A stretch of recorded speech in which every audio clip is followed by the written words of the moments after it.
Ahí. Ya, se lo puedo dar a Milena. Ya. Sí, Ah, muy bien. gracias. Si cortamos, te toca de nuevo. Ah, Hola, papi. hola, mijo, ¿cómo estás tú? Bien. Excusamos que nadie va a saber esto y esto no va a salir en la película, pero todas estas cosas toman un tiempo. Gracias por estar aquí de noche. Ujú. Eh, yo empiezo con todos los entrevistados preguntándole cómo ellos conocieron al abuelo. En tu caso un poco diferente porque tú siempre conociste al abuelo, entonces creo que la pregunta más apropiada y la que le he hecho a tus hermanos es ¿cuál fue tu primer recuerdo del abuelo? Yo no pretendo contestarte cuál fue mi primer recuerdo. Yo te voy a contar lo que yo me acuerdo del abuelo. Y hay cosas que me acuerdo porque él me las contó, no porque yo las viví, sino porque conversábamos mucho y él me las contó yo siendo un niño y un adolescente y después más joven. Y él le acostumbraba a repetir las historias muchas veces. Y por supuesto, cada vez la contaba de manera distinta. Eso era la gracia de su historia, ¿no? Mi papá, tu abuelo Henry, nació en Borojol, en Villa Francisca. Y cuando él nació, fue declarado por su papá. Y su papá se llamaba Luis Molina y le puso Henry porque al papá de mi papá, mi abuelo, al cual yo nunca conocí, ni mi papá tampoco conoció, porque él murió al año de haber nacido mi papá, le gustaba mucho el actor de Hollywood Henry Fonda. Y por eso le puso a tu abuelo Henry. Entonces él era Luis Henry Molina Peña, y era Peña porque su mamá era Marisabel Peña, nena, y ella ya había tenido antes otra relación donde nació mi tía Mercedes, que nunca le dijimos tía Mercedes, siempre le dijimos abuela Mercedes, porque era la matriarca de la familia, era el centro de la familia. Y además ya habían nacido tres hermanos, eran del matrimonio o de la relación entre mi abuela nena y mi abuelo, que eran Juanita, eh, Guillermo y mi papá. Y después el último, que no era de la relación de Luis Molina con Nena, era Arturo, que era apellido Alcántara. Entonces, esos fueron como los cinco hermanos con los cuales mi papá se relacionó más. Sin embargo, él siempre decía que tenía 26 hermanos, de los cuales del lado de mi abuelo yo solamente conocía al el Pidio Molina, que fue el que creó Pintacora, que era donde trabajaba el abuelo y fue el primer trabajo que tuvo el abuelo antes de entrar a la Corporación Dominicana de Electricidad. Tu abuelo, por lo tanto, vivía en condiciones muy precarias, era hijo de una mujer soltera, donde su hermana mayor atendía la casa porque mi abuela nena siempre estuvo enferma. Tampoco yo la conocí. Y el abuelo Henry le debe muchísimo al Oratorio María Auxiliadora. Ahí entró en contacto con los sacerdotes salesianos, que fueron su referente y que fueron quienes le trabajaron todos los valores cristianos y eso fue impactante para él desde todo punto de vista. Y a partir de ahí entró en la Acción Católica. Pero por supuesto, cuando era niño era limpiabota, vendía periódicos, todas esas cosas que hacían los niños pobres. Y ellos vivían en una cuartería y constantemente se mudaban porque no tenían dinero para pagar algún mes. Entonces, antes que los votaran, se mudaban de una casa para otra. Y en ese proceso, como a los 8 años después, nació tu tía Ivonne, que era la hija de Mercedes, con la cual posteriormente mi papá la asumió como su hermana más pequeña. A tu abuelo lo declararon, pero tu abuela Mercedes, ella quería que él estudiara y lo metió en la escuela y toda esta cuestión, pero ella no podía. Ella era enfermera, después en algún momento fue maestra, viajaba mucho para el interior y necesitaba que mi papá trabajara. Entonces, pero para trabajar se requerían 16 años y ella agarró y le sacó un acta de nacimiento posterior al acta de nacimiento que tenía. Mi papá tenía 2 actas de nacimiento, lo cual eso después a la larga generó un problema con la Junta Central Electoral y eso. Y con esa acta de nacimiento él pudo trabajar y ella le consiguió un trabajo en la Corporación Dominicana de Electricidad, donde él leía contadores y hacía, se pasaba leyendo contadores. Eso pasó toda su adolescencia, su niñez, entró en contacto con la Acción Católica. En algún momento ellos tenían mecanismos de hacer protestas muy sencillas, nada ostentoso ni nada, y en algún momento hubo que sacarlo del país, siendo un joven ya, y lo sacaron a Nueva York. Él siempre decía que antes de salir afuera, él creía que el mundo terminaba en el malecón, pero cuando él salió se dio cuenta que el mundo comenzaba en el malecón. Y eso para él siempre fue un criterio relevante. Él le agradecía mucho a su hermano Elpidio, que fue que le dio su primer trabajo y además se ocupaba de él. Y se fue a Nueva York y allá también le agradecía mucho a su madrina, con la cual él vivió por allá. Y él trabajaba además en factoría y ese tipo de cosas. Había un exilio dominicano en Nueva York y había una persona clave que tenía contactos con la democracia cristiana en Italia, que era Giulio de Alessandro. Entonces confluyó todo ese exilio dominicano, muchos de ellos, Giulio pagaba el apartamento donde ellos vivían, no era el caso de mi papá, y ahí también confluyó con José Gómez Cerda, que como siempre me dice mi tío José, bueno, todos los amigos de mi papá nosotros le decimos tío, eso era una obligación. Mi tío José siempre dice que él me conocía a mí antes que yo fuera un piropo, y es real. O sea, él tenía esa relación con mi papá desde muy joven, desde República Dominicana antes de salir y después en Nueva York.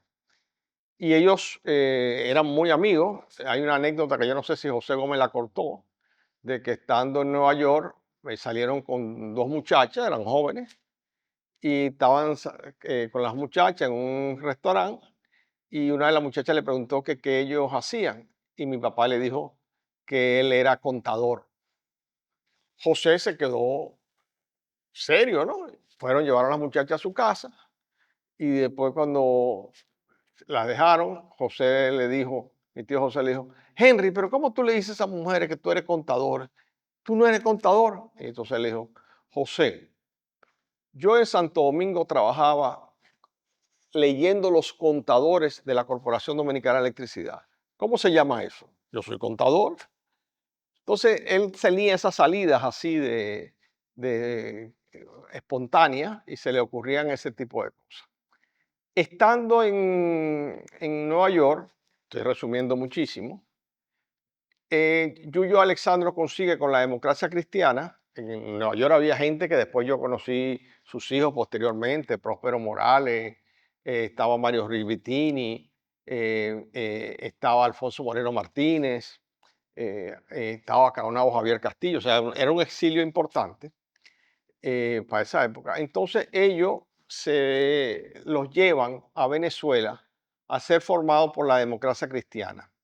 En Venezuela existía una alianza que se llamaba la Guanábana, porque era blanco por dentro y verde por fuera.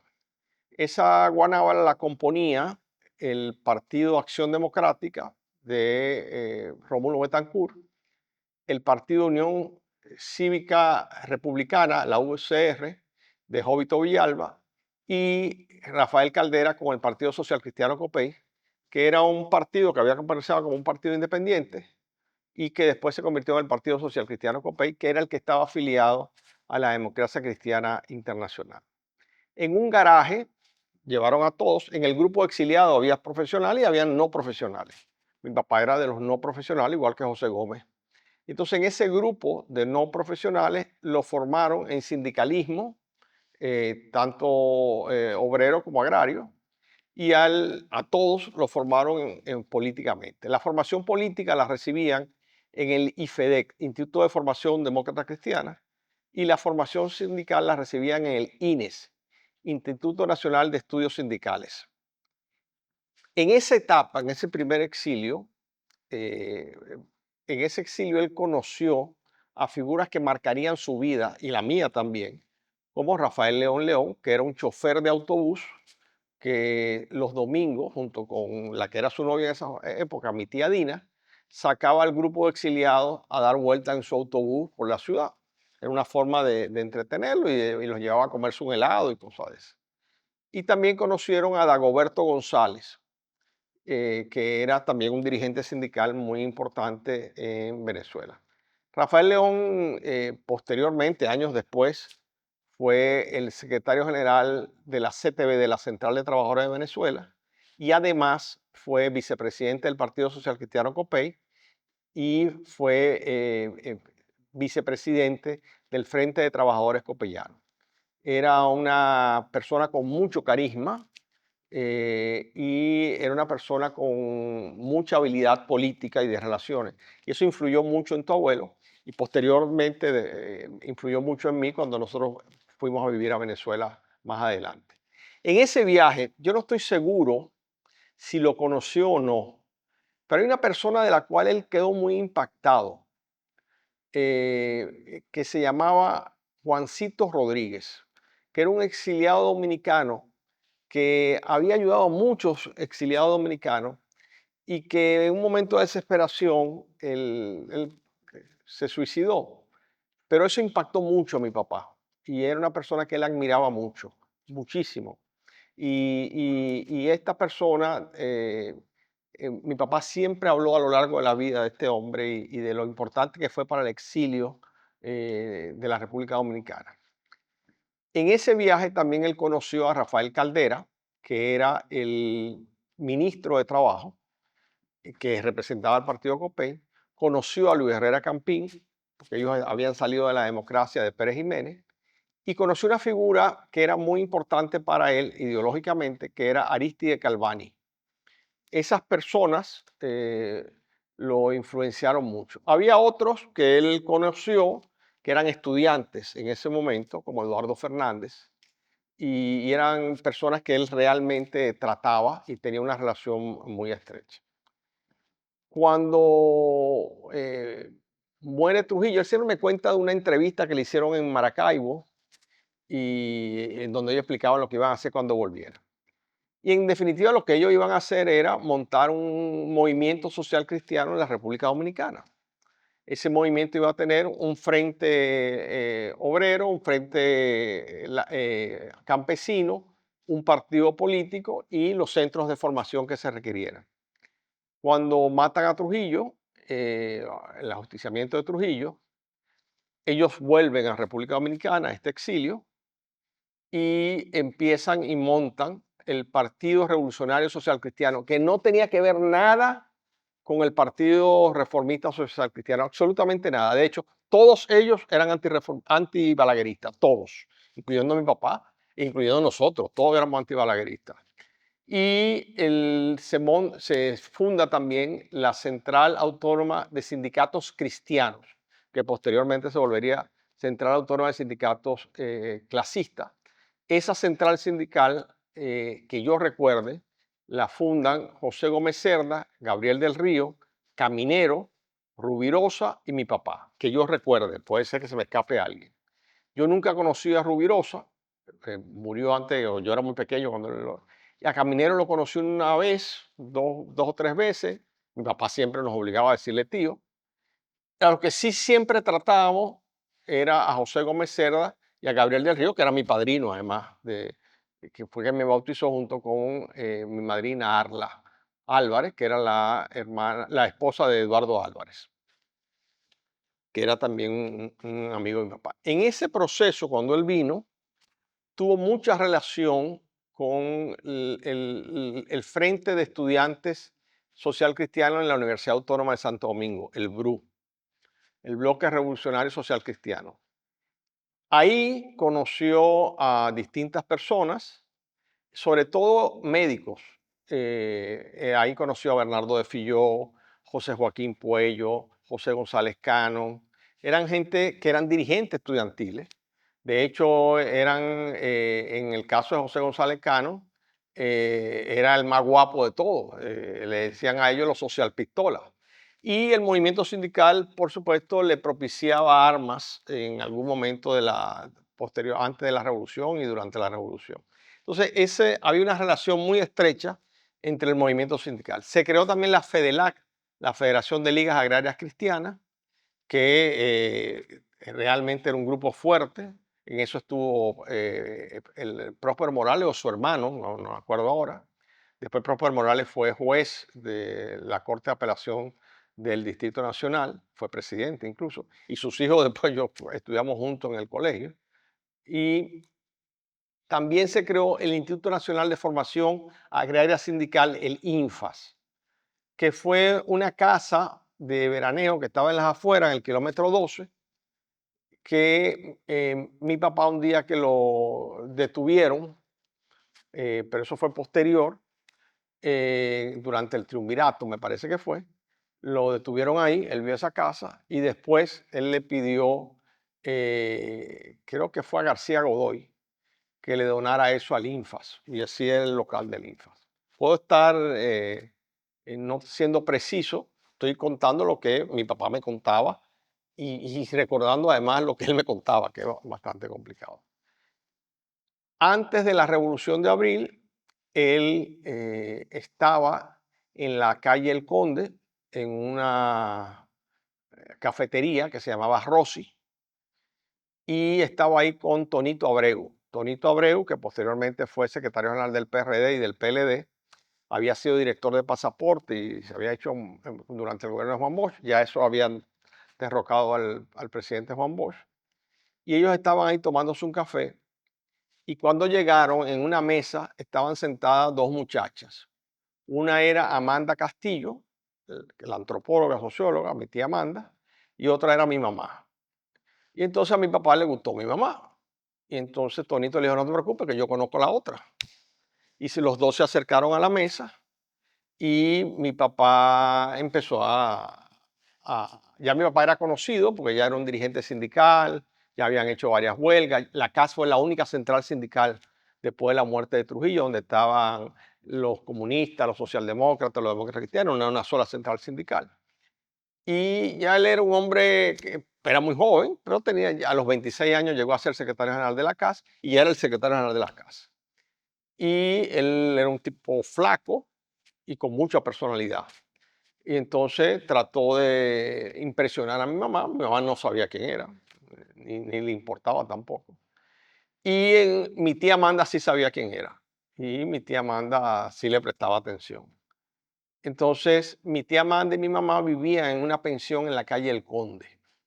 Ese mismo día, mi mamá la había aceptado como azafata en Dominicana de Aviación, ese mismo día. Y estaban ahí conversando. Cuando Tonito se va, papi se queda y ella dice que se va, papi ofrece llevarla. Entonces Amanda se sienta en el asiento de adelante y mi mamá se sienta en el asiento de atrás. Y Amanda le dice que ella va no sé a qué sitio y mi mamá dice que ella va para su casa. Entonces mi papá llevó primero a Amanda y mi mamá se quedó en el carro, pero no se sentó en el asiento de adelante. Papi le dijo que se sentara delante y ella le dijo que no, que él era su chofer. Y la llevó. Bueno, después de ahí toda historia, él la siguió enamorando. Mi papá era muy buen bailador, lo aprendió durante todo en Borojol, en Villa Francisca, y era una persona de verbo fluido.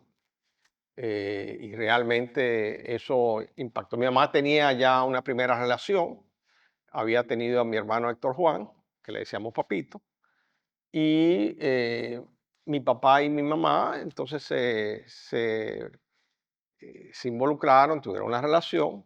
En eso estalló la Revolución de Abril.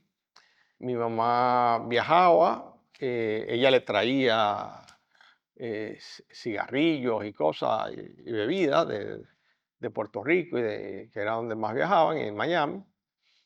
Y mi papá vivía en la calle Pimentel, todavía no se había mudado a la calle Santiago. Ahí estoy, hay quien sabe realmente las fechas exactas, eh, es el doctor Julio Jacín, de cuando él se mudó a la Santiago.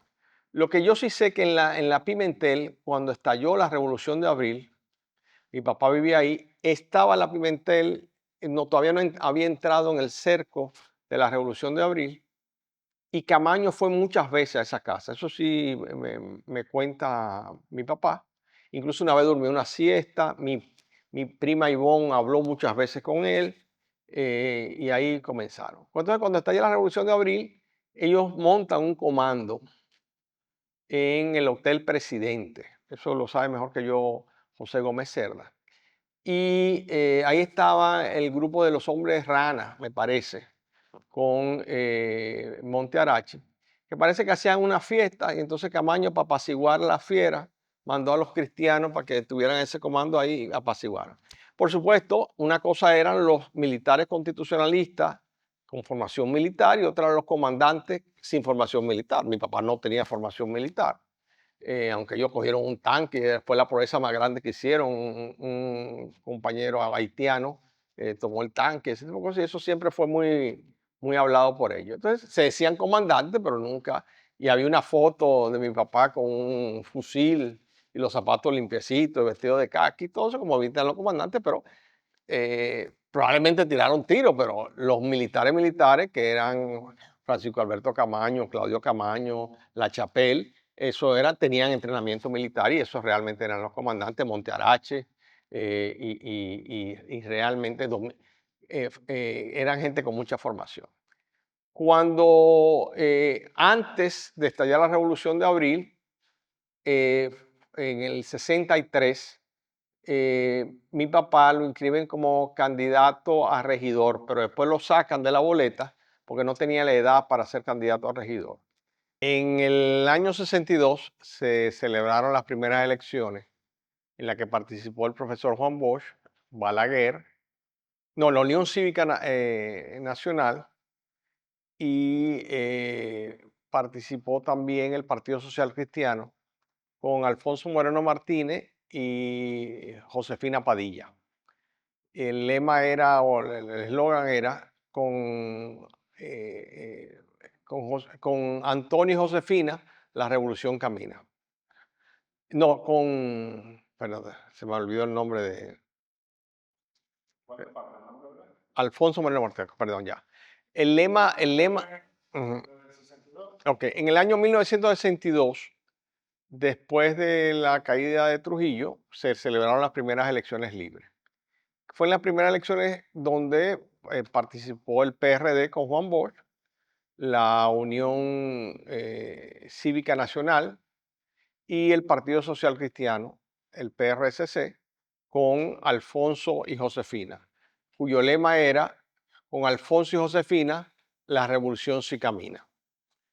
Y mi papá lo habían inscrito como candidato a regidor, pero después se verificó que él no tenía la edad y lo sacaron de la boleta, aunque se llegó a imprimir la boleta y todo ese tipo de cosas. Pero mi papá no estaba militando en el social cristiano, el Partido Revolucionario Social Cristiano, se dedicó más al movimiento sindical. Y él tenía mucha conciencia de clase, y además lo que le gustaba era el mundo social. El mundo político lo aburría un poco, realmente. Entonces, ahí ganó el profesor Juan Bosch, duró 6 meses antes de que lo derrocaran, y después vino todo el tema del triunvirato, y después vino la Revolución de Abril. Posterior a la Revolución de Abril, en el año 66, 67, creo que fue más en el 66, en el 66 sí. Mi papá y mi mamá se casan en el INFA, en el Instituto Nacional de Formación Agraria Sindical, y se casan por la ley, porque aunque ya el padre Arango estaba en el espectro, mi mamá era divorciada, entonces no podía casarse por la iglesia. Y después, años después, mi mamá, me acuerdo como ahora, me contó con casi lágrimas en los ojos, yo teniendo ya como 40 años, que ella se había casado embarazada de mi abuelo y yo estaba embarazada. Pero eso lo sabíamos todos porque el vestido que ella tenía puesto era un vestido como muy ancho, entonces todos lo sabíamos que realmente ella estaba embarazada. En el año 70, mi papá vivió toda la vida sindical. Yo me acuerdo un día, nosotros vivíamos en la calle Santiago, en esa época ya sí vivíamos en la calle Santiago 608. No fue la primera casa que vivimos en la calle Santiago. En la primera casa vivía Yito Curi y Eunice Bornia, que eran el tío Yito y la tía Eunice, que fue posterior madrina de mi hermana Cintia. Eh, pero sí, y en esa misma calle, años antes, mi mamá vivía en una pensión, en la pensión de doña Josefina, que fue una profesora, que le alquilaba una habitación a ella, a Amanda y a mi tía Dora. Eran las 3 personas que vivían en esa casa de doña Josefina, antes de que se casara con mi papá. Y entonces, cuando nos mudamos en la calle Santiago 608, ahí había unos columpios que nos regaló mi abuela, que vivía, la mamá de mi mamá, ñañá le decíamos, no le decíamos abuela, le decíamos ñañá, que ñañá nos había regalado y ahí estaban esos columpios. Yo no sé si estas dos historias, yo no sé si yo me acuerdo o es que me la contaron tanto que yo creo que me acuerdo. Una era que yo estaba meciéndome en los columpios y yo estaba cantando Los Indios, los mismos indios, que era un merengue de Johnny Ventura, alegórico al maltrato que producía la Policía Nacional a las personas.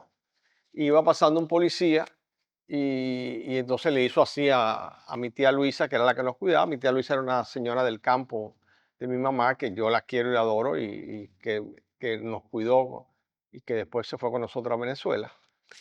Y otra situación fue que yo estaba en el maternal Montessori de Raquel Cuello, que era es la esposa de José González, José González Cano.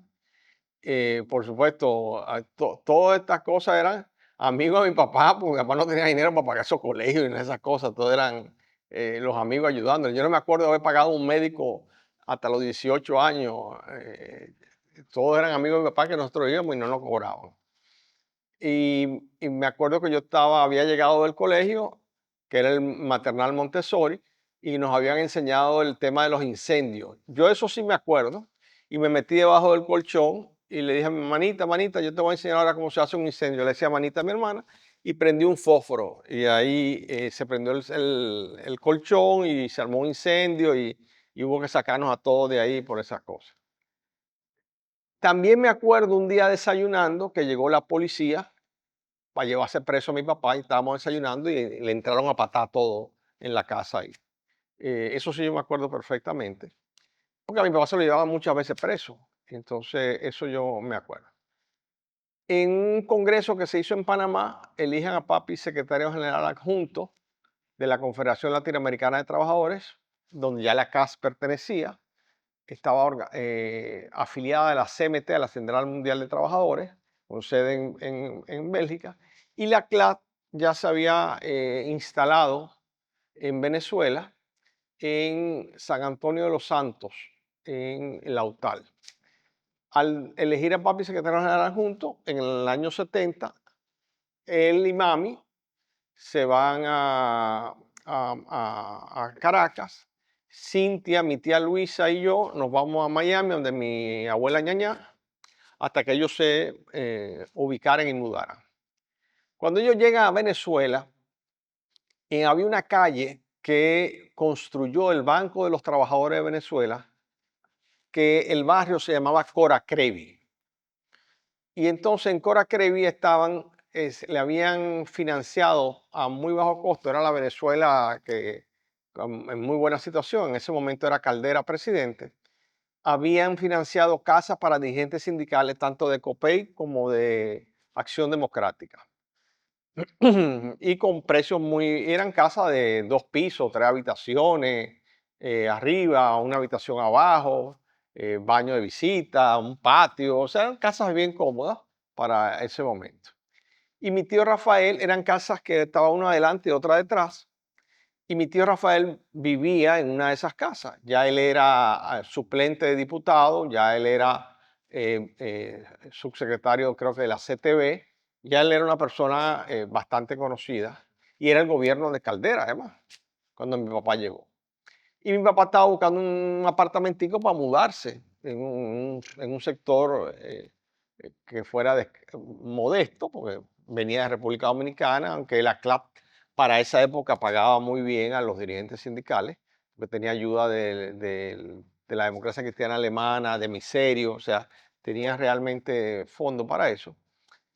Y entonces mi papá y mi mamá estaba embarazada de mi hermano Luis Emilio, que después nació allá, y mi papá estaba buscando dónde mudarse. Y estaba muy preocupado por dónde mudarse. Y un día en casa de mi tío Rafael, mi papá le dice que ya encontró un apartamentico, que está muy bien, que se puede mudar. Y mi tío Rafael le dijo, compadre, ya yo le dije a usted que usted va a vivir aquí. Y yo, pero compadre, ¿dónde voy a vivir?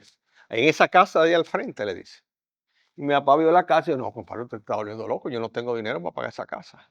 Compadre, le dije que usted se va a mudar ahí ya, no se preocupe por eso.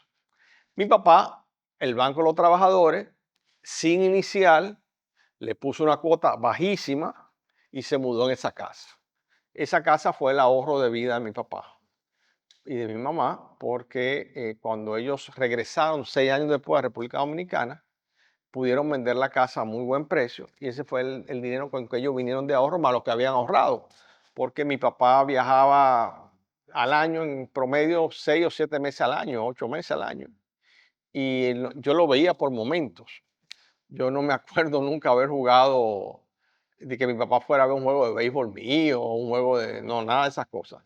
Conmigo fue el que más jugó y creo que jugó un día en el patio tirándome la pelota y nada, pues ya se la pasaba viajando. Lo que sí mi papá hacía es que me llevaba con él a la UTAL, a la Universidad de los Trabajadores de América Latina en La Plata, en San Antonio de los Santos. Y yo andaba dando vueltas por toda la UTAL, que era una instalaciones muy bonitas que estaba en una montaña. En Venezuela es que yo veo por primera vez todo el mundo político.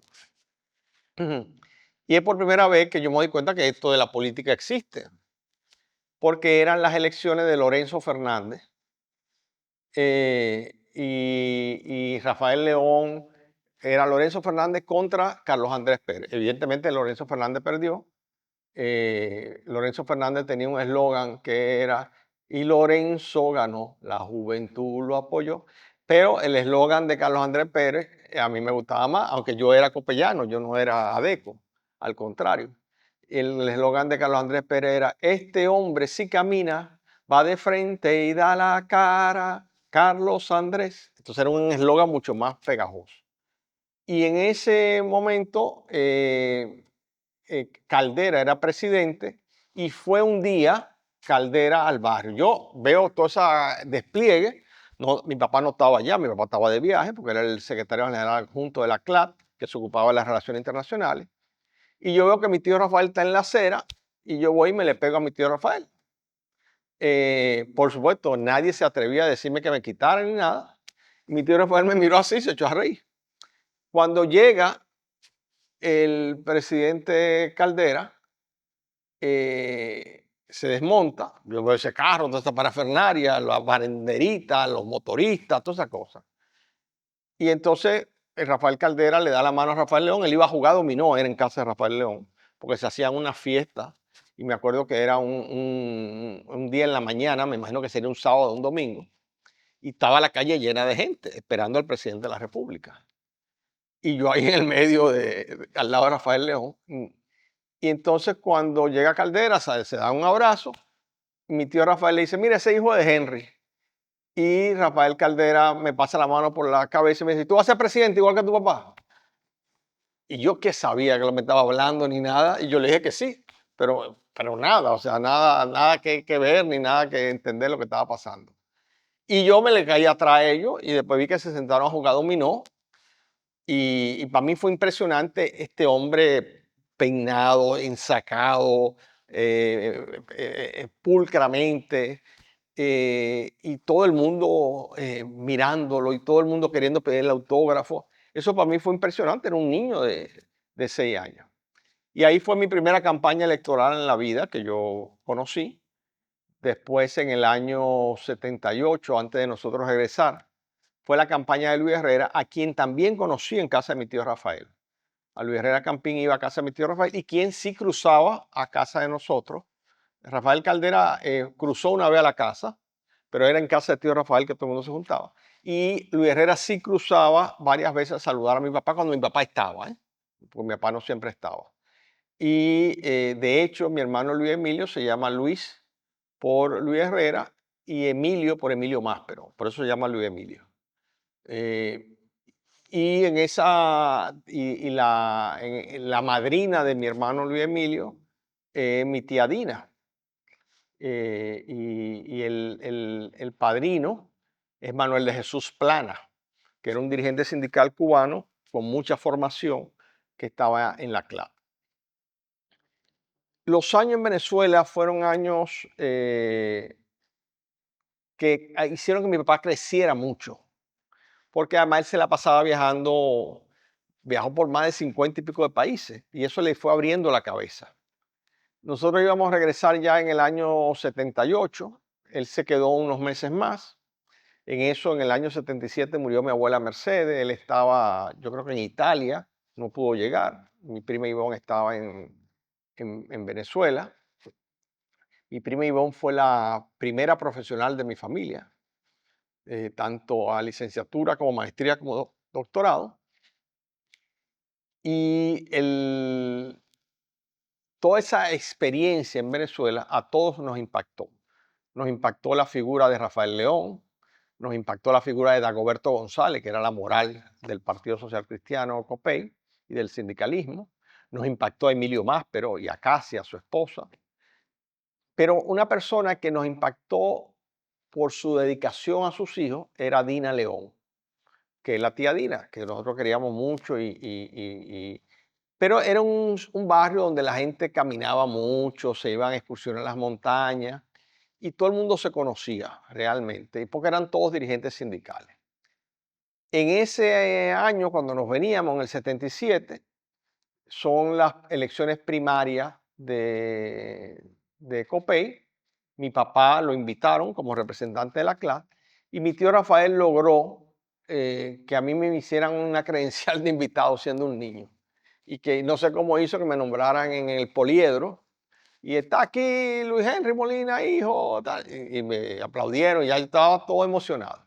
Y ahí las elecciones fue entre, era Luis Herrera, que se estaba presentando, eh, no sé si era contra Andón Vivas Terán, no me acuerdo con quién era. Pero evidentemente que iba a ganar Luis Herrera y el eslogan era, primero fue Caldera, ahora Luis Herrera. Y Luis Herrera se convirtió en el campeón del retorno. Nosotros regresamos a República Dominicana, las elecciones eran en el año 79.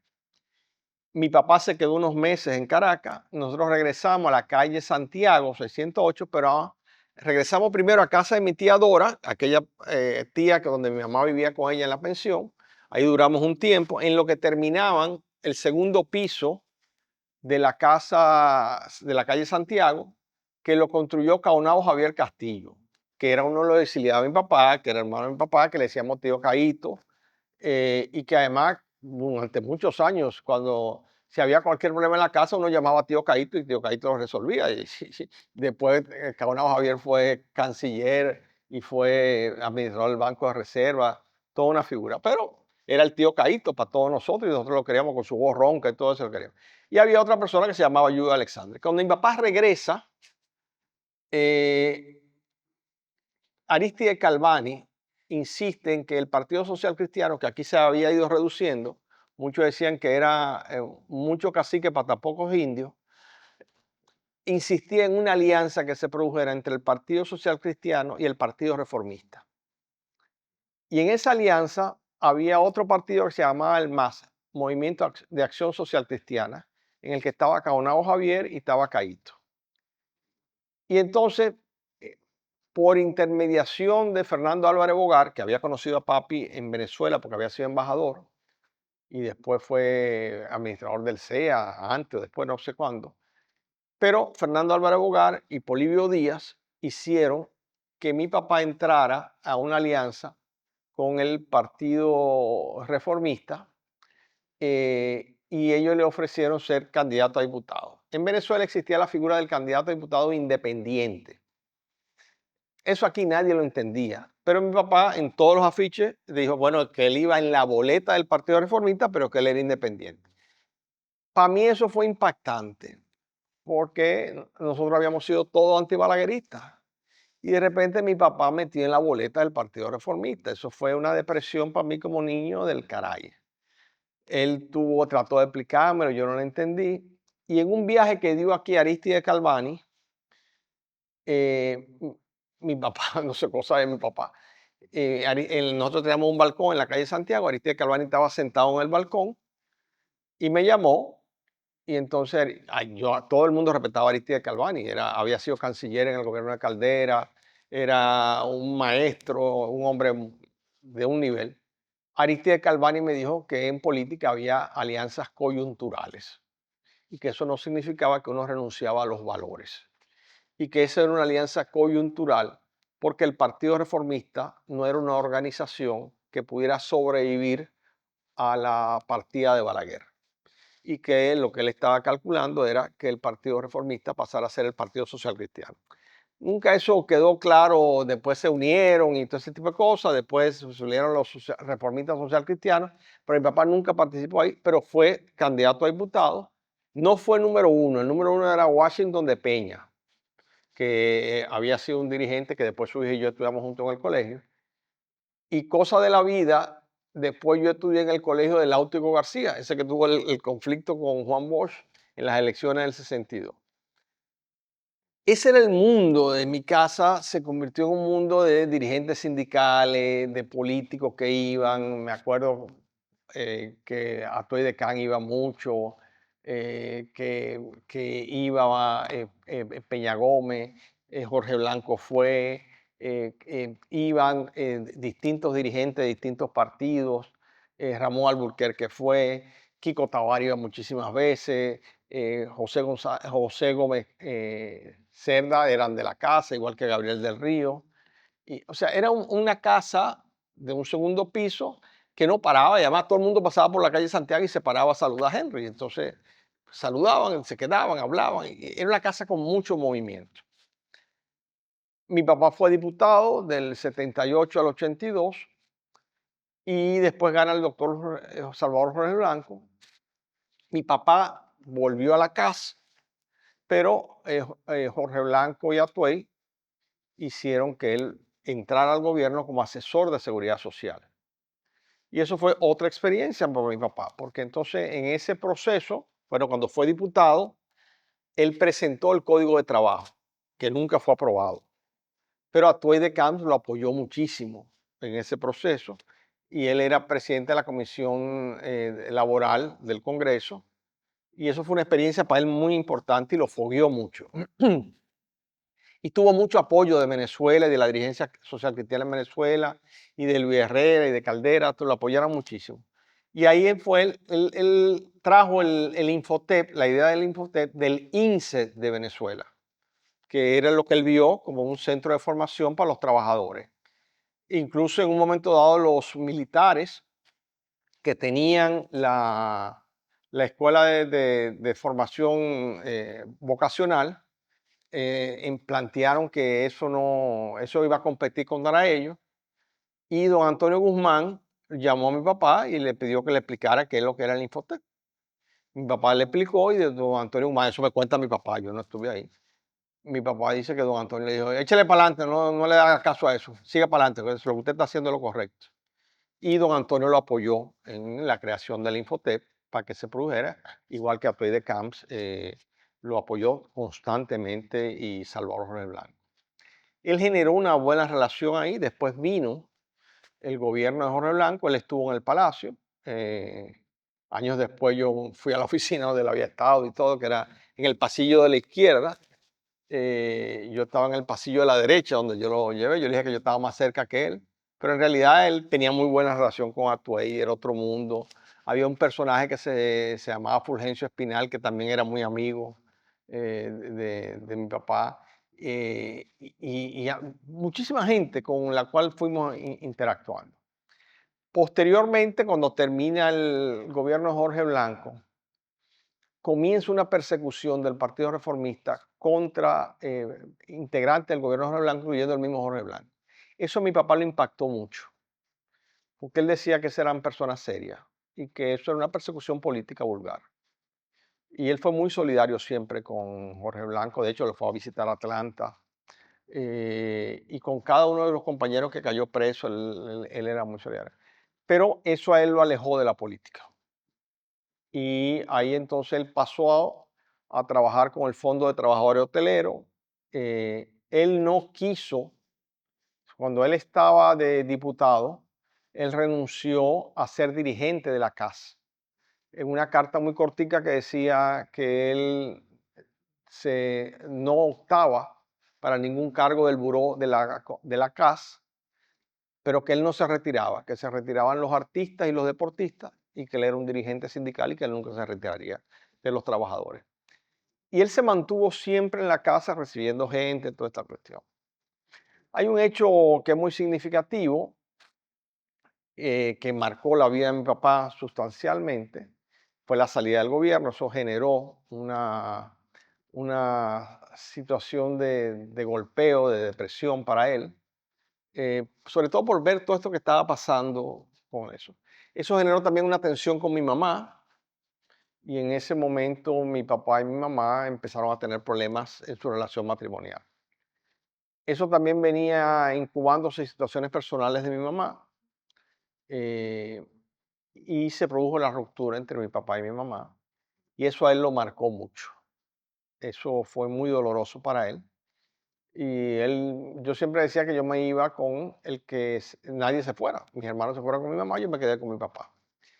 En ese momento había una persona que estaba a lo largo de la vida de mi papá, que era muy importante aquí, que era el equivalente a Aristide Calvani, pero dominicano, que era César Estrella Sadalá. Don César era el consejero moral de mi papá. Y de hecho mi papá, yo fui a hablar con don César antes que ellos se divorciaran. Don César habló con los dos. Don César le habló de su relación con doña Ibelice. Don César era un tipazo, realmente una persona excepcional. Y no pudo realmente parar ese divorcio. Y eso hizo que mi papá se quedara solo en la calle Santiago. Después, con el tiempo, él se mudó de la calle Santiago y se mudó al de Evaristo Morales. En esos años, él trabajó mucho con el Fondo de Trabajadores Hoteleros, miembro del Consejo Directivo. Y en esos años posteriores se disolvió la CLAT, que fue algo que a él le dolió mucho. Él fue a Brasil, lo reconocieron, porque además la CLAT terminó siendo absorbida por la URI, que era la de los norteamericanos, cosa que para él era inaceptable. Yo te diría que tu abuelo Henry fue un hombre que se hizo solo, pero que le agradecía muchísimo a la Iglesia Católica por los sacerdotes. El padre Arango fue fundamental en la vida de mi papá. Yo tuve la ventaja después que en el año 82 siempre se hablaba del padre Arango en la casa, pero en el año 82 yo entré en el MEC, en el Movimiento Estudiantil de Concientización, que dirigía el padre Arango. El padre Arango había estado con papi en la JOC y después yo había estado con el padre Arango en el MEC. Y los jesuitas le dieron a papi el método. En esa época la JOC tenía el método de encuesta que era el ver, juzgar y actuar. Eso papi lo interiorizó en su vida y para todo él veía eso. Y otra cosa que papi interiorizó mucho fue el pensamiento de Monseñor Cardín, que fue el fundador de la JOC. Y eso a él también lo impactó muchísimo. A él le impactó también esa vida en Venezuela y esas relaciones internacionales. A él en Venezuela le decían el canciller, porque él tenía amigos en todas partes, porque él viajaba mucho con representación de la CLAT y con la CMT, la Central Mundial de Trabajadores. Tu abuelo Henry, para él el movimiento sindical era fundamental y sufría mucho la crisis del movimiento sindical, que para él entendía que era una crisis que fue provocada. Para él era una crisis que fue... Hay que parar, perdón. Sí, sí. Es que ya no aguantaba más la pierna como la tenía. Pero déjame arreglarme aquí. No es la silla más cómoda. No, pero es la silla de trabajo. Está bien, está bien. No, de hecho, de esta silla había en el INFAS. Ajá. Sí, sí, sí. Yo diría que simbólicamente Ujú, a los trabajadores les toca la silla más incómoda. sí. Entonces, excusa no. No, tranquilo, no pasa nada. Ok, entonces un poco más de eso, tú no estabas contando. El, ¿De qué estaba hablando? Ahí se me fue. Tú estabas contando que le había impactado mucho la crisis sindical. Ah, ok. Eh, para el abuelo Henry había una crisis del movimiento sindical porque había una crisis de la libertad sindical, donde a los trabajadores se les fue de alguna manera impactando en su conciencia de clase. Yo me acuerdo una vez que Dagoberto González vino y ya yo trabajaba como abogado en una oficina de abogado en Pellerano y Herrera.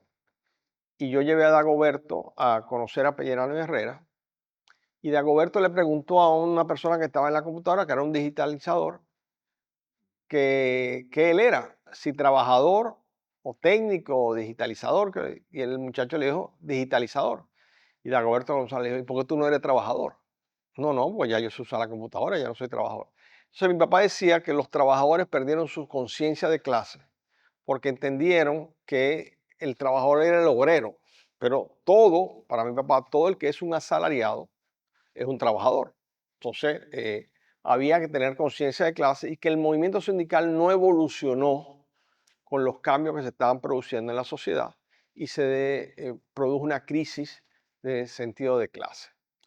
Y por otro lado, él decía que las reivindicaciones coyunturales debilitaron al movimiento sindical. Cuando le daban cosas, eso lo fue debilitando. Pero sobre todas las cosas, la persecución para que ellos no se pudieran crear sindicatos. Aunque estaba permitido por la ley, a la larga era perseguido. Entonces, eso para mi papá era fundamental. El lema de la CLAT era algo que él había asumido en su vida. Solo el pueblo organizado salva al pueblo. Eso él lo tenía estructurado y para él la organización era fundamental. Y sobre todas las cosas, para el abuelo Henry, el tema estaba en los valores. Para él la ética era esencial. Él me decía, cuando hay una crisis, vea los valores. Y a él no le gustaba que uno hablase desde la coyuntura. Él dice, vea los principios y a partir de los principios analizas la coyuntura. Él era muy conversador y la fe cristiana católica fue esencial en su vida. Nunca la abandonó. Al contrario, se volvió de comunión diaria. Él iba todos los días a misa. eh, Él iba al Buen Pastor. Se mudó después de Evaristo Morales.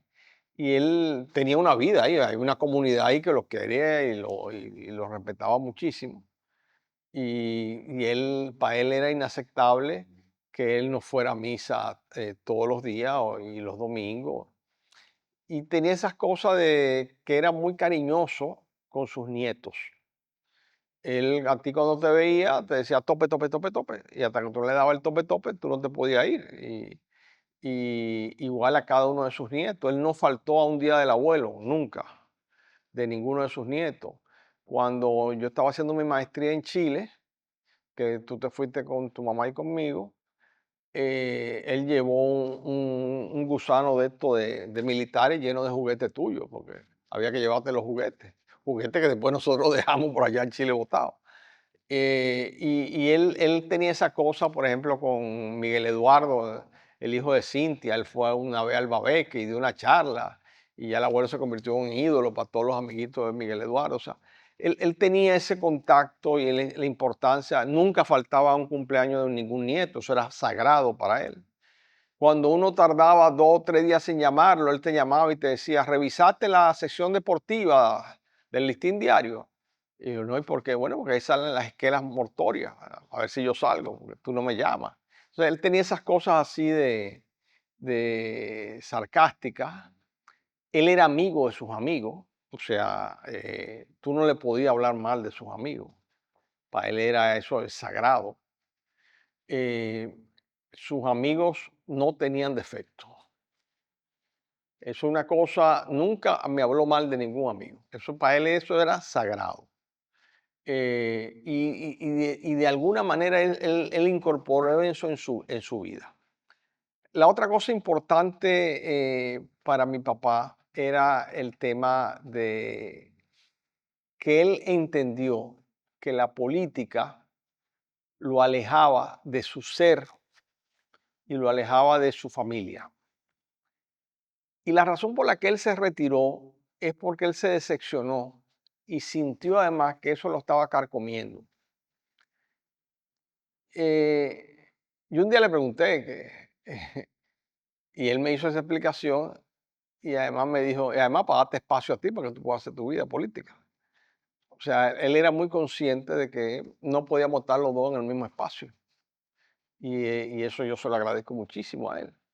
Eh, Él siempre insistió en que yo estudiara derecho. De él es la frase que yo a veces uso de que el derecho es como el Big Vaporú, sirve para todo y no cura nada. Él decía que si yo quería dedicarme a la política, tenía que estudiar derecho. Yo una vez apliqué en la Universidad de Salamanca, en el Instituto León 13, con una beca que me consiguió el padre Fernando Arango, la cual él no autorizó, pues yo era menor de edad. Y entonces él me decía, ¿qué es lo que tú quieres ser político? Los políticos no estudian ciencia política, los políticos estudian derecho. Y él eso, su aspiración hubiese sido estudiar derecho, cosa que él no pudo, él ni siquiera terminó el bachillerato en la normal, porque tuvo que dedicarse a su familia, mantener a su familia. Entonces, él nunca conoció a su papá. Entonces, mi papá era un tipazo, yo soy lo que soy por mi papá. Sin mi papá yo no fuera nada, y mi mamá, por supuesto. Mi mamá influyó muchísimo en mi papá y en todos nosotros. El sentido de mi mamá, de la familia, del cuidado, el sentido de trabajar, del emprendimiento, el sentido estético de la vida. Mi mamá ayudó a que mi papá creciera culturalmente. Entonces, porque ella había sido emigrante en Nueva York, eh, y tuvo una oportunidad de estudiar más que mi papá, incluso porque ella hizo un secretariado en el GRE. Tampoco era que eran intelectuales ni nada de eso. Eh, Tampoco era, nosotros ya no vivíamos, teníamos ciertas condiciones, pero no éramos ricos tampoco. O sea, teníamos comodidades, estudiamos en colegios privados y eso, pero no éramos ricos. Ni tampoco era una aspiración ser rico ni se mitificaba el dinero, ni eso, nunca ha sido un tema para nosotros el querer tener dinero. Eso no, el querer ser sí, el querer ser más, no tener más era muy importante y es muy importante. El poder servir a los demás, eso es muy importante. Y eso son de los valores que mi papá siempre insistía. Hay que ser más para servir mejor. El tener más no es la misión que tenemos nosotros en el mundo, sino hacer y crecer para servir a los demás. El servicio era fundamental para el abuelo Henry, era lo que transmitía. Para el abuelo Henry servir a los demás era lo más importante. Y es raro esto porque uno se siente huérfano. Cuando mi papá murió, ya yo era grande, eh, fue un año antes de yo entrar a la Suprema Corte de Justicia. Me hubiese encantado que me hubiera visto llegar a la Suprema. Me hubiese gustado llevarlo a la Suprema. Él le dio un ACV un año antes, después murió. Yo le llevaba a todos los trabajos que yo tenía. Eh, el último trabajo que yo lo llevé fue al CIRD, al Centro de Exportación e Inversión en la República Dominicana, hoy Pro Dominicana.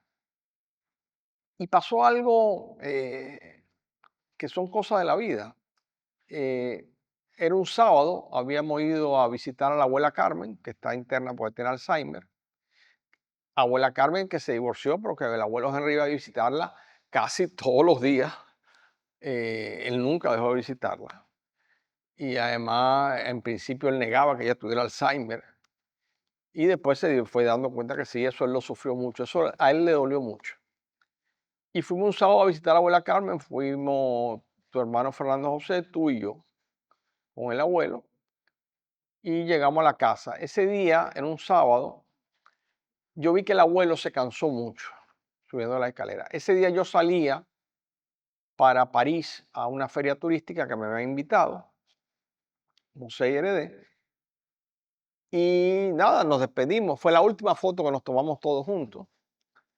Y estaba muy contento y todo, pero yo lo había notado ya como que algo le estaba pasando, que estaba cansado.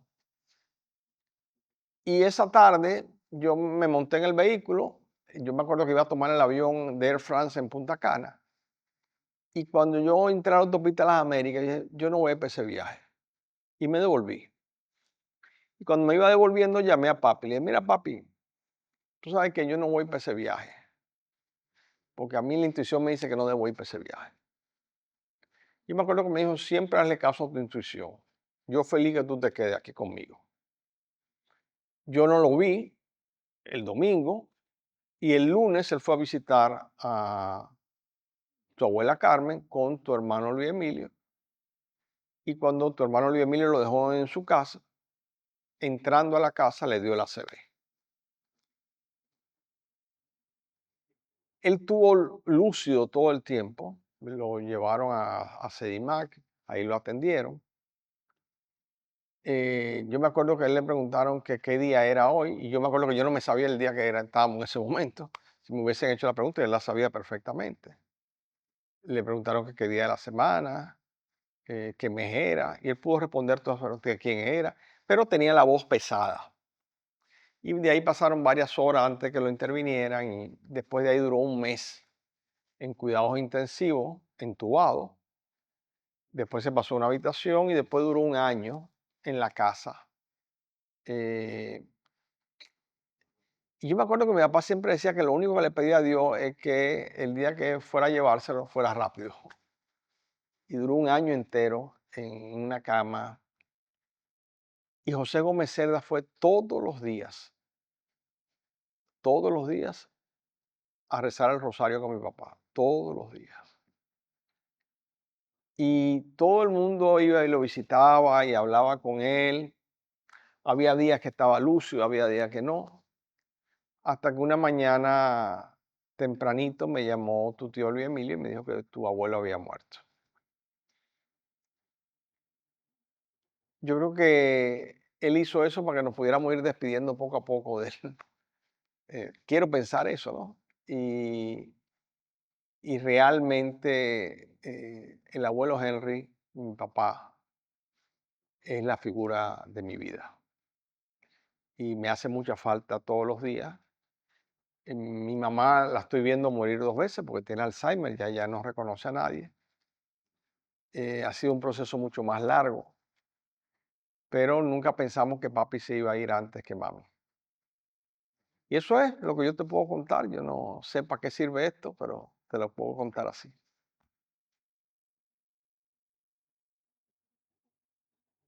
Eh, Evidentemente uno se pone a hacer una película del abuelo y trata de buscarle la vuelta a toda esta cosa que uno tiene que decir. Eh,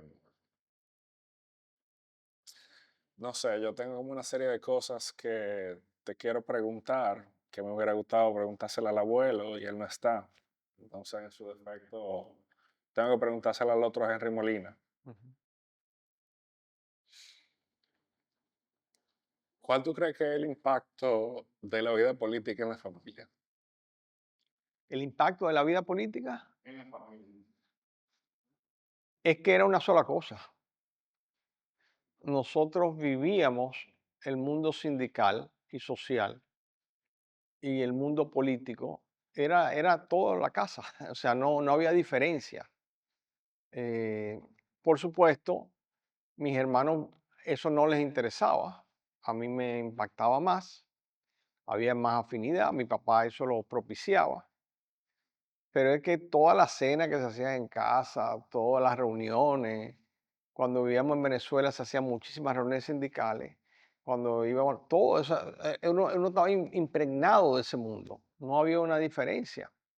De hecho, en algún momento, un año después de yo haber nacido, tu abuela Carmen tenía un álbum que hizo, que yo lo tengo ahí guardado, podemos fotografiarlo después, que ponía todo el día que yo nací, cuánto pesé, todo eso, y al final había una dedicatoria y ella puso tu abuelo Henry a escribir una dedicatoria.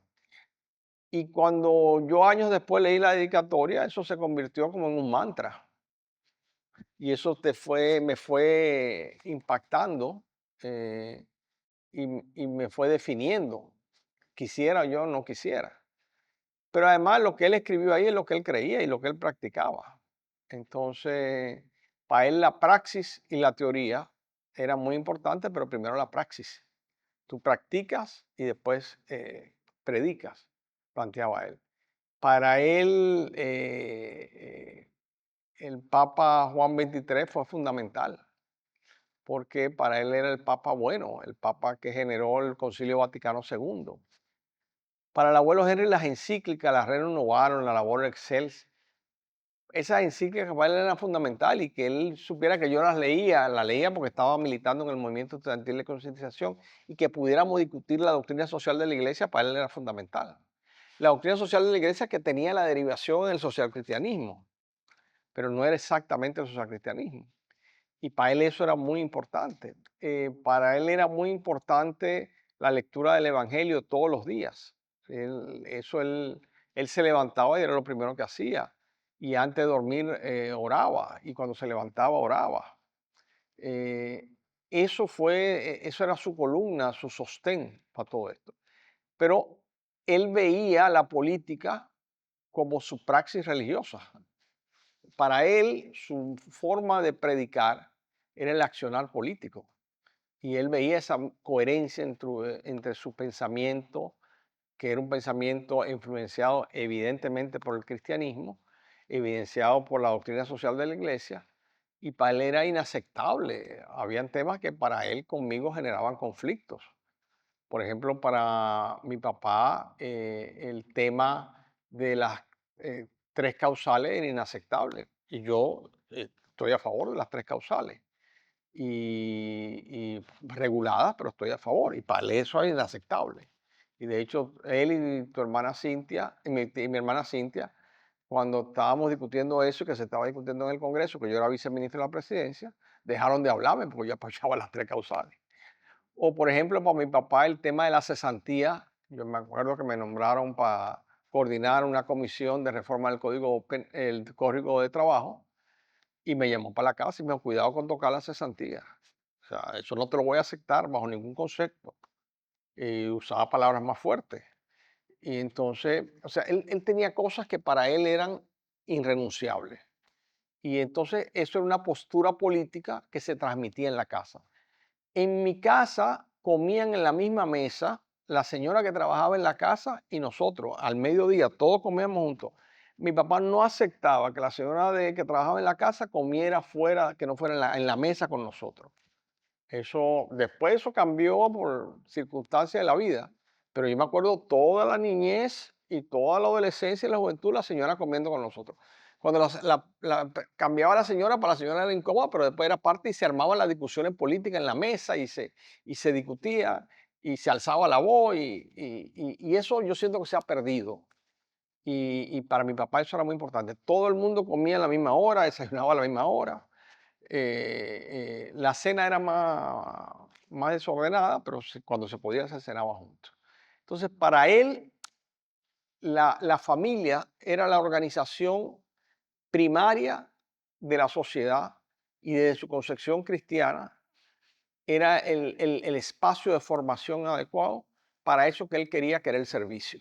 Y para él la política era servicio. ¿Qué tú sientes de continuar lo que está haciendo el abuelo?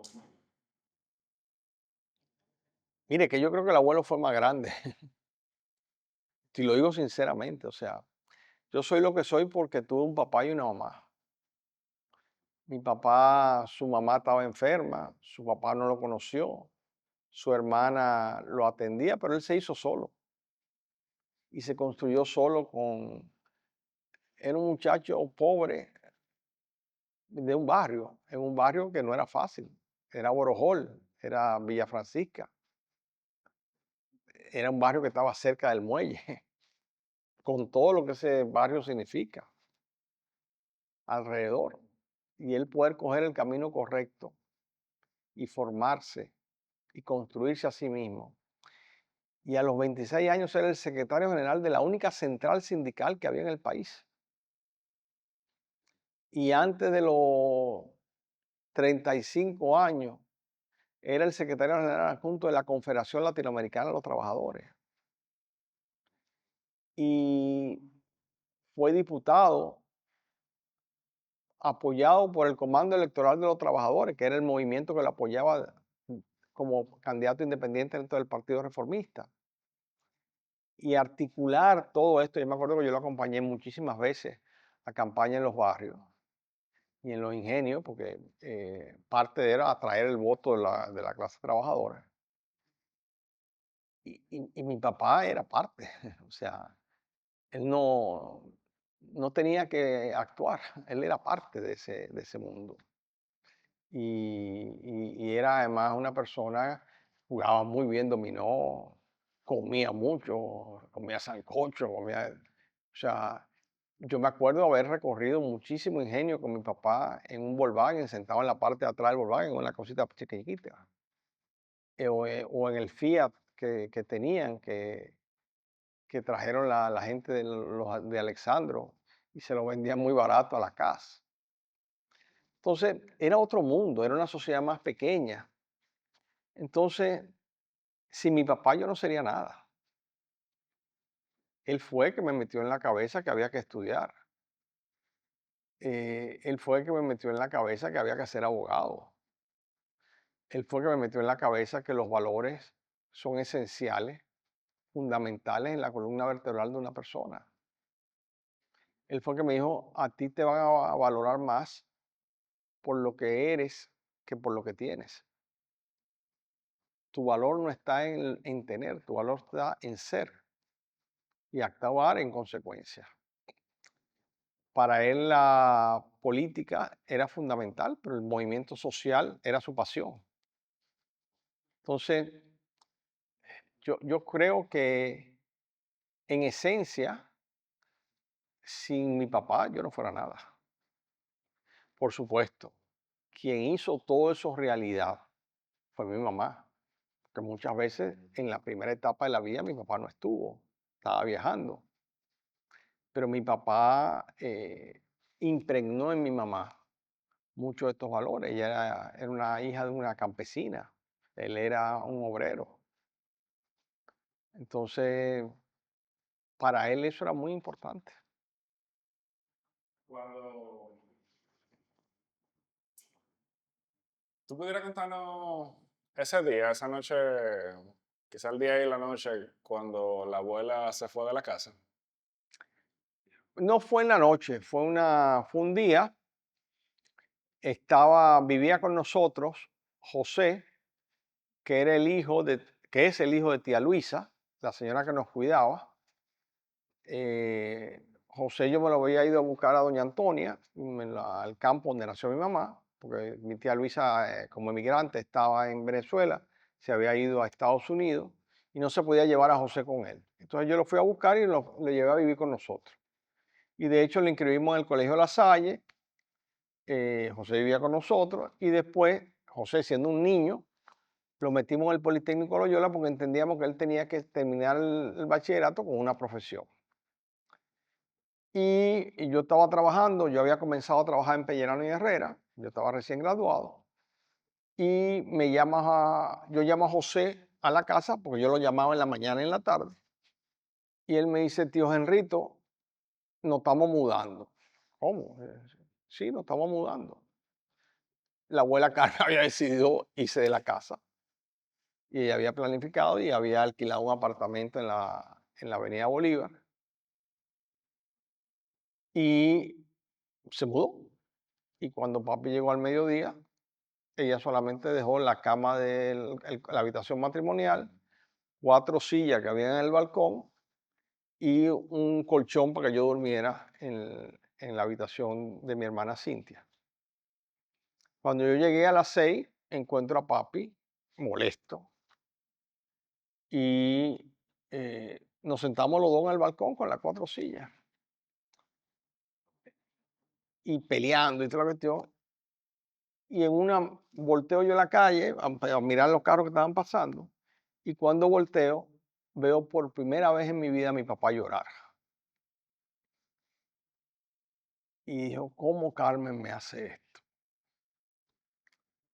Evidentemente la relación se había deteriorado mucho, había un tema emocional de mi mamá que después se trató médicamente Mi mamá es una gran mujer, pero la vida social y política desgarra a las familias. Mucho porque es muy egocéntrico. El político es egocéntrico. Los políticos somos egocéntricos y creemos que podemos transformar la vida de la gente y nadie puede cambiar la vida de nadie. Cada quien cambia su vida por decisión. Pero el proceso de liderazgo de mi papá de tantos años lo desgastó en la vida familiar. Y eso lo afectó mucho, mucho, mucho, mucho. Eso fue una crisis importante en la vida de mi papá. Y yo creo que mi mamá fue su única esposa. eh, y creo que eso lo impactó y le dolió mucho. Y, y aceleró muchos procesos en él. eh, pero durante muchos años la relación de mi mamá y mi papá estuvo muy deteriorada. Pero cuando mi mamá entró en un proceso eh, de recuperación, mi papá estuvo presente. Y cuando mi mamá entró con el Alzheimer, antes de eso ya él la visitaba y él siempre, nunca dejó de amar a mi mamá. A tu abuela Carmen nunca la dejó de amar, pero tampoco la obligó realmente. Y él entró en una introspección propia y se alejó del mundo social político. Él vivía de sus ahorros. Él nunca aceptó que le pusieran una pensión, nunca. De hecho, cuando yo era director del Indotel, me llamaron una vez que le iban a poner una pensión porque Gabriel del Río le había dado la ACB, le, le solicitó al presidente Danilo Medina que le pusiera una pensión. Me llamó Carlos Pared para decirle que le iban a poner una pensión. Y yo le pedí que no, que por favor no se la pusieran, que mi papá nunca iba a aceptar esa pensión y que yo como hijo de él no lo aceptaba. Y después llamé al director de pensión y le dije que no tramitara esa pensión. O sea, que mi papá nunca recibió una pensión del gobierno, no había pensión por haber sido diputado 4 años. Pero de esa casa que vendió en Venezuela, más los ahorros, él lo tenía en plazo fijo, él no gastaba en nada, tenía el mismo carro 10 años. Además, él no se movía, él se movía en el Evaristo Morales, iba a la iglesia caminando, iba los días de la semana a comprar los vegetales en el Plaza Lama, en el Bravo, iba siempre caminando y tenía un carro ahí viejísimo, una Nissan Pathfinder que tenía más de 10 años, 15 años, que es la que anda mi hermano Luis Emilio ahora. Yo creo que no sé cómo la tendrán viva, pero funciona. Y entonces eso para él fue un hito importante, la ruptura de su matrimonio.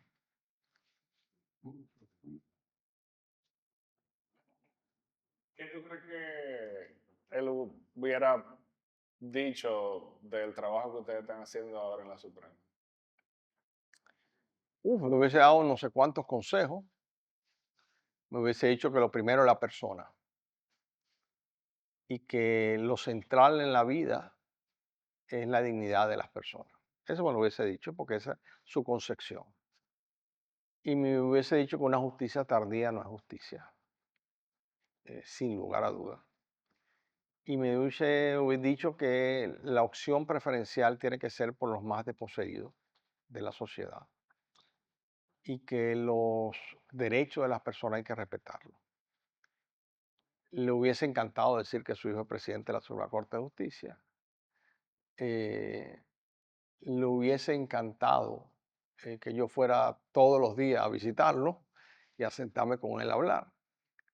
Mi papá veía la pelota de Estados Unidos y la pelota de aquí. Por supuesto, era de los gloriosos Tigres del Licey, de lo cual yo soy liceísta, tú eres liceísta y todos mis hijos son liceístas por el abuelo. Y el abuelo Henry le gustaba el béisbol, era de Boston. Disfrutó muchísimo de aquella serie mundial que ganó Boston después de muchos años. eh, sabía mucho de pelota. Eso a él lo apasionaba. De hecho, tenemos una foto tú y yo con él en el play, que él disfrutaba muchísimo eso. Entonces, para él, el que sus hijos le fuera bien, lo hacía muy orgulloso. Y que sus nietos le fuera bien, que estudiaran, y para él era eso importantísimo, era esencial. Él se sentía que realmente la expresión de su anhelo era que sus hijos pudieran servir a los demás. Él todos los 1 de mayo publicaba en el Listín Diario un artículo durante muchos años sobre el Día del Trabajador. Eso fue posterior a que dejaran de hacer la manifestación que hacían el 1 de mayo, que siempre hacían una manifestación los trabajadores, donde tu abuelo siempre hablaba. Cuando estaba aquí, por supuesto. Cuando estuvo en Venezuela eso no pasaba. Y, eso fue sustituido por ese artículo que en algunas ocasiones se hacía esa manifestación. Yo me acuerdo que la última de esa, me parece que fue en el año 78, que así fue masiva y después dejaron de hacerla. Y lo que el abuelo le cuestionaba muchísimo era que la humanidad gastara en investigaciones científicas, en mandar un hombre a la luna. Sin embargo, la clase trabajadora pasaba hambre y no tenía las reivindicaciones sociales que se requerían de vivienda, de seguridad social. Eso lo tenía muy impregnado. Para él el descubrimiento en su formación de la seguridad social a través de Carlos Martí Bufil, que era el secretario general de la Organización Iberoamericana de Seguridad Social, que fue que lo ayudó a crear un proyecto de seguridad social que después no se aprobó durante el gobierno de Jorge Blanco, porque hubo mucha resistencia, pero que fue el preámbulo para que después se hiciera la ley de seguridad social, que era contraria a los principios que tu abuelo quería, porque eh, tu abuelo no estaba de acuerdo con el sistema de reparto. Él creía en la seguridad social distinta, que fuera universal y que el Estado tuviera una mayor responsabilidad en un sistema contributivo, no de reparto. Pero eso a él siempre lo cuestionó, o sea, ¿por qué la humanidad eh, había avanzado científicamente y técnicamente, mientras que la clase trabajadora no tenía el bienestar que se manifestara en función de esos adelantos científicos y tecnológicos? A él siempre le fascinó la seguridad social española, la sociedad de bienestar alemana, las la diferencia, como decía Ibelice Prade Pérez, que era una dirigente socialdemócrata del PRD, que era muy amiga de tu abuelo, ella y Mario Emilio Pérez, él siempre decía que en Europa había una marcada diferencia entre la socialdemocracia y la democracia cristiana, pero que en América Latina la diferencia era más estrecha, no era tanta. Pero él venía de una democracia cristiana muy distinta a lo que ha ido degenerando. La democracia cristiana se ha ido derechizando. Él era más cercano a la democracia cristiana de Helmut Kohl, de Konrad Adenauer. Helmut Kohl fue que la fue derechizando más. Pero él era una democracia cristiana más social, más cerca de la clase trabajadora. Mucha gente decía que él era comunista, él no era comunista, nunca fue comunista. Pero había un periodista que se llamaba Bonilla Ibar, que tenía un programa de televisión que decía, es el comunista Henry Molina. Pero él eso no le preocupaba para nada. Y de hecho, después, años después, me presentó a Bonilla Ibar.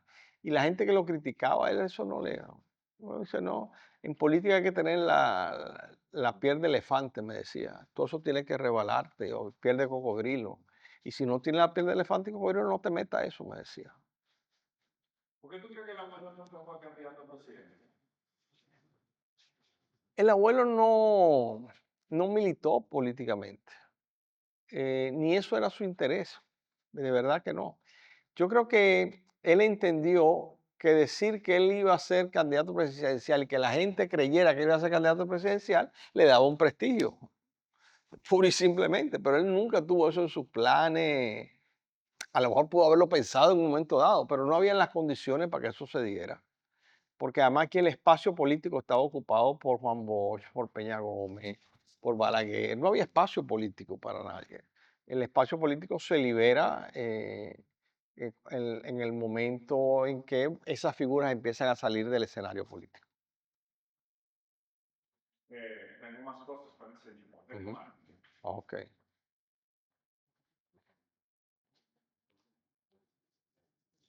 Bueno, vamos por pedazos. Este era el artículo del día del trabajo. Sí, hay muchos de estos artículos del Día del Trabajo. Lo vamos a tener todos en nuestra página web Ujú, para los televidentes. ujú. Mira, esto me pareció interesante. Este es los teléfonos de todos los funcionarios del gobierno de Jorge Blanco. Ah, sí, porque había un directorio, que eso siempre lo han hecho en el Palacio, no sé ahora si se hace, que te daban los teléfonos de todos los funcionarios. Y cuando yo estuve en el Palacio tenían las fotos. Y a mí me sorprendía mucho que los seguridad de la policía, la Guardia Presidencial, te saludaba por tu nombre, porque es que ellos tenían la foto y ahí tú descubrías la cantidad de gente que se aprendía los nombres con una facilidad enorme. Claro. Ujú. Y este es el certificado electoral de cuando lo eligieron diputado. Ah, esto yo no lo había visto realmente, porque él estas cosas no las enmarcaba. No, nada de eso, pero Ujú. eh, lo tenemos ahí Sí. respaldado. Este era el afiche. Sí, esto sí yo pegué varios, muchos pegué de estos. Y no era más grande que esto, ¿eh? Ajá, Y, este tamaño. sí, y era de papel periódico, Ok, y era color rojo. sí. El original era rojo. O sea, Sí, estaba rojo, pero con contraste. sí. Eh, y había un brochure que tenía él con el dedo, que era Ujú. el brochure, que era una encuesta para los trabajadores, de qué proyecto quería que se aprobaran y que se presentaran. Era parte de la propuesta. Bueno, entonces aquí está Bueno, tipo hermoso. sí, y este es el abuelo Henry. Ese es el abuelo Henry. Esa es Es, la famosa foto. esa es la famosa foto del abuelo Henry. Este es Nena, la mamá del abuelo Henry, Ajá. mi abuela. Que después tenía esa foto en color. Sí, y había otra foto de la abuela Nena, que hay que buscarla, donde ella sale con un sombrero. Ah, ok. Entonces, estas dos fotos siempre estuvieron en este álbum, tal Ujú. cual como está, porque lo que querían demostrar es cómo se parecían, me parecía yo a mi papá. Sí, eso es la razón. Y después, esta foto, estas de aquí, son de papi en Venezuela, porque aquí está Luis Emilio, y esa era en la casa en Venezuela. Y esto en el Hospital del Seguro Social en Venezuela. Yo nací en el Hospital del Seguro Social aquí en Santo Domingo, porque mi papá era miembro del Seguro Social, del Consejo Directivo del Seguro Social, y él no aceptaba que sus hijos fueran a clínicas privadas. Claro. Entonces, nacimos ahí. Y después él quiso que la atendieran en el Gautier, en el... Bueno, cuando él una vez se enfermó, nos creó un dolor de cabeza. Yo era ya director de la Escuela Nacional de la Judicatura, de la Escuela Nacional de la Judicatura, eh, porque él no aceptaba que lo internaran en ninguna clínica privada. Entonces, él solo aceptaba que lo internaran en el Gautier no había condiciones y tuvimos que armar técnicamente nosotros una habitación. Solo el Gautier aportó la cama, pero nosotros, y el aire acondicionado, después aportamos todo lo que estaba en la... Y por supuesto, se logró que los médicos fueran especialistas que no eran del Gautier y todo eso, que pudieran ir allá. Esta foto, todas son en Venezuela. Y eso es con Luis Emilio pequeño, realmente. Estas ya son en Miami, porque mi abuela Ñañá tenía una casa en Miami, que era un nursery, al cual nosotros íbamos todos los años desde Venezuela, a pasarnos el verano con ella, y muchos diciembre. Y aquí está mi papá en Maracaibo con mi tía Juanita, eh, que era su hermana mayor, que primero era Mercedes, después Guillermo y después Juanita. Y Arturo y él, eran cinco los que yo conocí. El Pidio fue el único hermano de padre que yo conocí. Esta foto aquí, que está de tu abuela Carmen, esta sí, aquí ya sí soy yo, Ujú. y aquí soy yo, y eso sí ya es en Santo Domingo, esa foto. Esta foto está en la calle Santiago.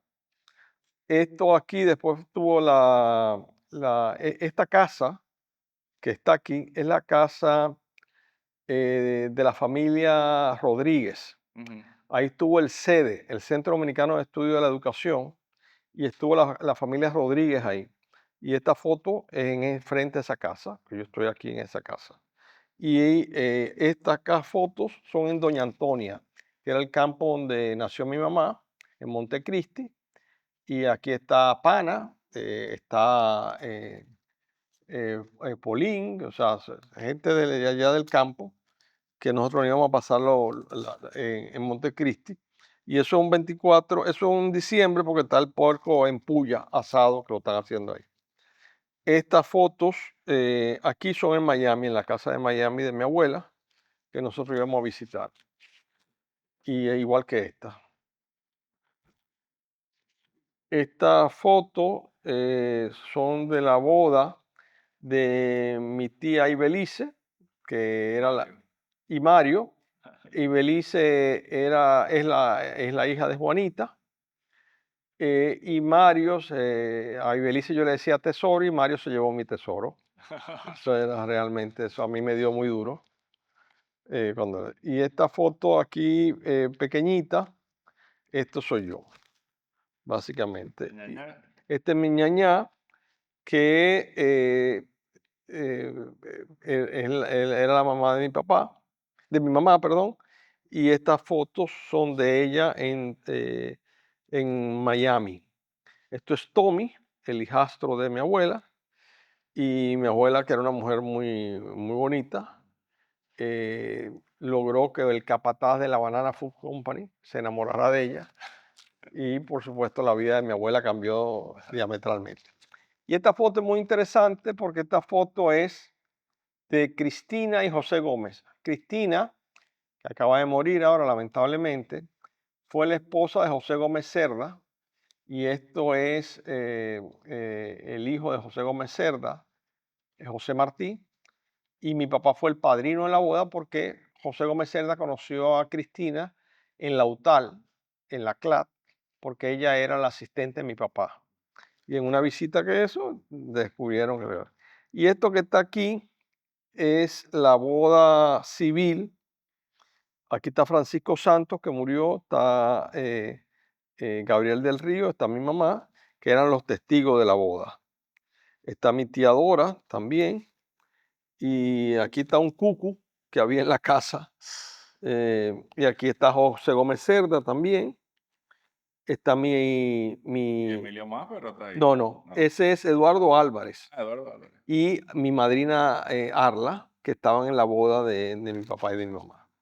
Y ahí está la foto del Info. Aquí está la foto del INFA, que fue donde fue la fiesta posterior. Una cosa muy, muy humilde, por cierto. y, y aquí entonces está en la foto, esta es la foto de la boda realmente.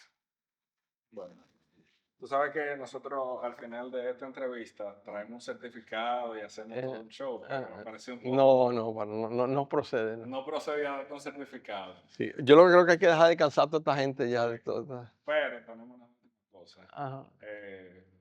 Yo te pinté ese cuadro de la abuela. Ay, gracias, de verdad que gracias. Eso sí lo agradezco mucho. Quedó muy bien porque además quedó con su sonrisa pícara. Sí, ay, gracias. Eso, Uno del mismo tamaño del cuadro de la abuela. sí, eso me obliga a hacer un cambio donde está el de la abuela y poner los dos juntos. Sí. Deberíamos ponerlo. Sí. Yo no sé dónde están las fotos de el papá y la mamá de papi. Hay que buscarlas. Sí, porque son las únicas fotos que existen. Sí, hay una de perfil del papá. Ajá, que es la única que existe realmente. Hay que Y buscar. de hecho, el abuelo Henry nunca había visto la letra de su papá. Ujú. Y el acta de nacimiento es increíble. La firma que hace su papá, y papi nunca la había visto, se parece muchísimo a la firma que hace el abuelo Hay que- y se parece mucho a la firma que hace tu tío Luis Emilio.